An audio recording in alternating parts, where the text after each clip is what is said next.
কিন্তু সেই নুরা পাগলা যখন মারা গেল তখন আপনি তার অতীতের ইতিহাসকে টেনে তাকে ভণ্ড ফতোয়া দিয়ে তাকে কবরস্থ করা হলো। সেই কবরের ভিতর থেকে আপনারা তাকে লাঠি দিয়ে আঘাত করে করে কবর খুঁড়ে তার লাশটাকে বের করলেন।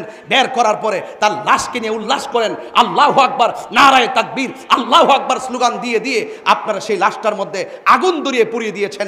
আমার তো মনে হয় না এখানে যারা আছেন 60 বছরের মানুষ আছে, 70 বছরের মানুষ আছে, স্বাধীনতার আগে পরের মানুষ আছে, আপনাদের জীবনে কোনোদিন দেখেছেন কোন কবর থেকে লাশ তুললা, মুসলমানের লাশ তুললা আগুন দা পুরাইছে? এমন ইতিহাস কি বাংলাদেশে হইছে? আমরা কি বাংলাদেশ দেখছি? আমরা কি দেখছি? এই জন্যই বলে যে ইসলাম ছিল শান্তির ধর্ম, আজকে ইসলাম ধর্মটারে উগ্রতার দিকে নিয়ে যাচ্ছেন। ইসলাম একটি শান্তির ধর্ম, মানবতার ধর্ম। এই জন্য আমি বলবো, প্রশাসনকে বলবো, এই ঘটনার সাথে যারা জড়িত তাদেরকে অনতিবিলম্বে আইনের আওতায় আনার জন্য কথা বলেন, ঠিক না বেঠে?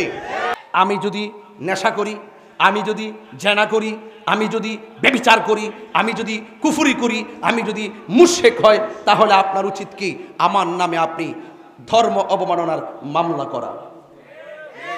কেউ যদি নবীর বিরুদ্ধে কথা বলে আপনার উচিত কি তার বিরুদ্ধে ধর্ম অবমাননার মামলা করা, নাকি আপনি তাকে ধরে মেরে ফেলবেন? একটি বর্বর ইতিহাস রচিত হয়েছে আজকে। আমি দেখেছি নুরা পাগলা নামে একজন মানুষ মারা গেছে। যদি তার জীবনে অন্যায় করে থাকে, তার জীবনে যদি শিরিক করে থাকে, তার জীবনে যদি ভণ্ডামি করে থাকে, তার জীবনে যদি কোনো ধরনের কুফরি করে থাকে, সরাসরি বহির্ভূত করে থাকে, সে যদি একদিন করে থাকে, 1 মাস করে থাকে, আপনি মুসলমান হিসেবে দরকার ছিল বাংলাদেশের প্রচলিত আইনে তার বিরুদ্ধে ধর্ম অবমাননার মামলা করে তাকে গ্রেফতার করানোর কথা বলেন, ঠিক কিনা?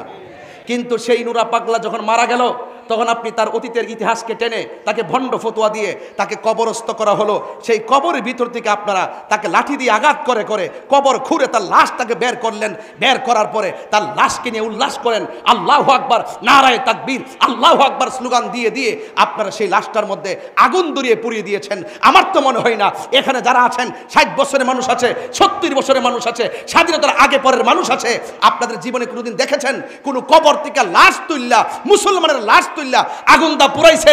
এমন ইতিহাস কি বাংলাদেশে হইছে? আমরা কি বাংলাদেশ দেখছি? আমরা কি দেখছি? এই জন্যই বলে যে ইসলাম ছিল শান্তির ধর্ম, আজকে ইসলাম ধর্মটারে উগ্রতার দিকে নিয়ে যাচ্ছেন। ইসলাম একটি শান্তির ধর্ম, মানবতার ধর্ম। এই জন্য আমি বলবো, প্রশাসনকে বলবো, এই ঘটনার সাথে যারা জড়িত তাদেরকে অনতিবিলম্বে আইনের আওতায় আনার জন্য কথা বলেন, ঠিক না বেঠে?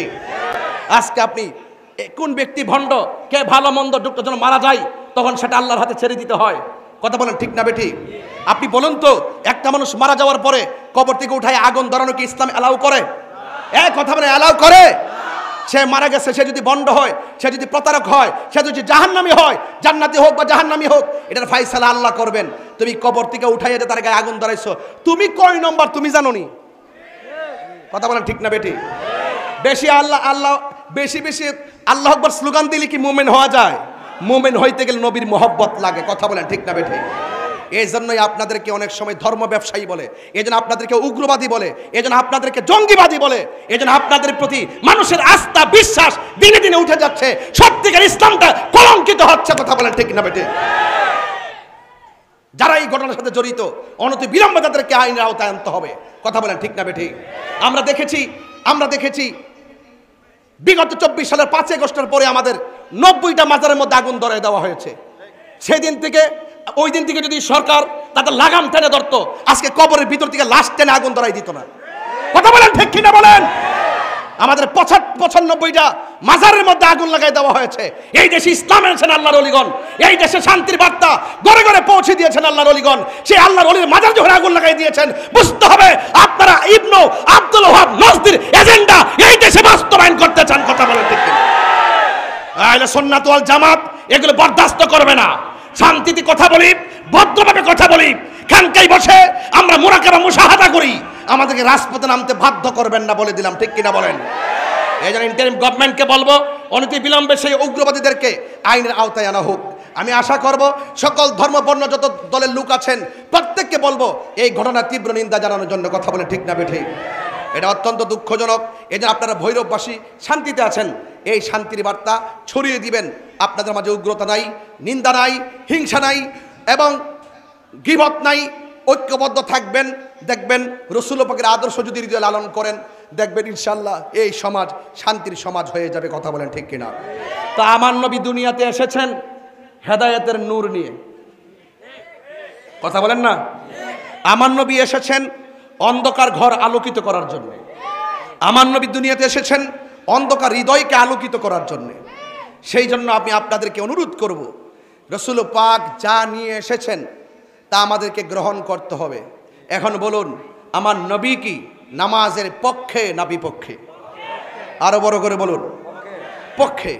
এখন নামাজ আপনি পড়তে যান না, এই জন্য আমরা কি গিয়ে আপনার ঘরে আগুন লাগাই দিব? কথা কন না কেন? আপনার কাজ হলো দাওয়াত দেওয়া, মানা না মানা তার ব্যাপার। একবার অন্যায় করে যা কিছু করে তার বিচার আল্লাহ করবেন। আপনার যদি গায়ে লাগতো তাহলে আপনি তার বিরুদ্ধে অ্যাকশন নেন, আইনি পদক্ষেপ নিতে পারতেন।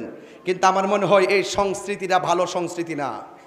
আজকে হয়তো বা আপনি কাউকে তুলে আগুন ধরাই দিবেন, আরেকদিন এমনও তো হতে পারে আপনাকে তুলে হাড্ডি সহকারে গাঙ্গে বাসায় দিতে পারে। তাহলে কি সংস্কৃতি আপনি দেখাচ্ছেন? এটার নাম ইসলাম না।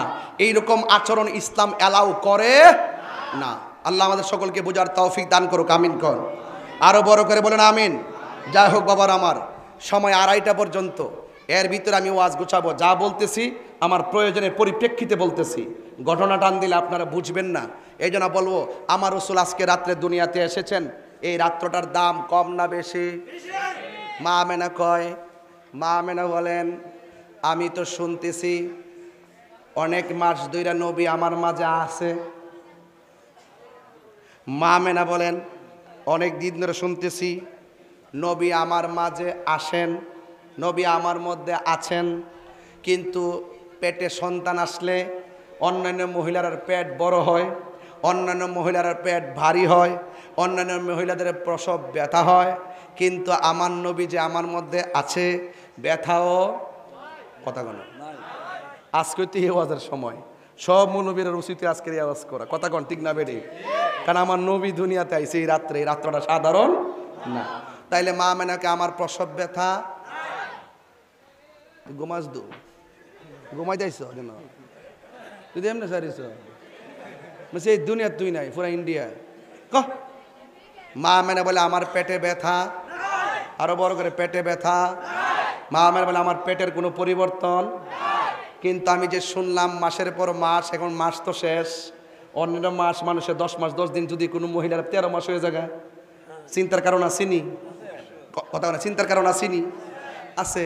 মা আমেনা কয়, আমি তো শুনতেছি আমার মাসও, এখন আমি তো বড় টেনশনে, শুধু শুনতেছি নবী আছে, দেখি তো না। সন্তান দেখার জন্য মায়ের একটা আকাঙ্ক্ষা থাকে কি থাকে না? ঠিক ওই মুহূর্তে গভীর রজনীতে মা আমেনা কয়, আমি স্বপ্নে আমি দেখতেছি আমার ঘরের ভিতরে সবুজ রঙের একটা পাখি ঢুকছে। বলেন কি রঙের পাখি? আরো বড় করে বলেন কি রঙের পাখি? ওরে বাপরে, তাহলে বোঝা গেল এই রাইতেই ঢুকছিল। ফাতেহা মাহফিলটা তো বড় রহস্যের মাহফিল। চাঁদের তারিখ নিয়ে প্রতি বছরে আমার লোক একটা ঠেলা ঠেলি লাগে। এবার যেই তুফান গেছে, মাসুম ভাইয়ের জ্বালা, রায়হান ভাই, মাসুম ভাই, রাজন ভাই, যারা আমাদের সুন্নি ভাইরা, উবাইদুল্লাহ সাহেব সহ